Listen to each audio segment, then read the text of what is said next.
કડાઈમાં 2 glass પાણી ગરમ કરવા મૂક્યું, અડધો ટેબલસ્પૂન મીઠું, 4-5 ડ્રોપ્સ ઓઇલના એડ કરી સ્પેગેટીને 70થી 80% બફાઈ જાય એટલે ચાળણીમાં કાઢી ઠંડુ પાણી રેડી 4-5 ડ્રોપ્સ ઓઇલના એડ કરી મિક્સ કરી લેવાની છે.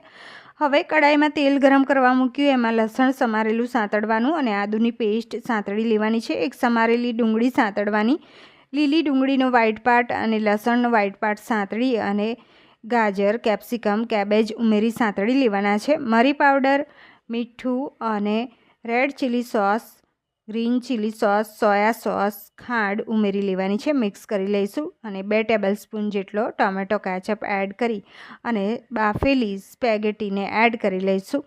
હવે અહીંયા લીલી ડુંગળીનો ગ્રીન પાર્ટ એડ કરી અને અડધું નંગ લીંબુનો રસ એડ કરી મિક્સ કર્યું છે. અહીંયા ઢોસા બેટર લીધું છે, એમાં થોડું પાણી નાખી પાતળું કર્યું છે. મીઠું પણ ઉમેરી દેવાનું છે અને તવો ગરમ કરવા મૂકી દેવાનો છે. તવા ઉપર ઢોસા ઉતારી લેવાના છે. આ રીતે ઉપર બટર મૂકી અને ઢોસો થોડો થાય એટલે બનાવેલી હક્કા નૂડલ્સ ઉપર પાથરી દેવાની છે. તો અહીંયા ચાઉ ચાઉ ઢોસો તૈયાર થઈ ગયો છે. ફ્રેન્ડ્સ, રેસીપી ગમી હોય તો લાઈક, શેર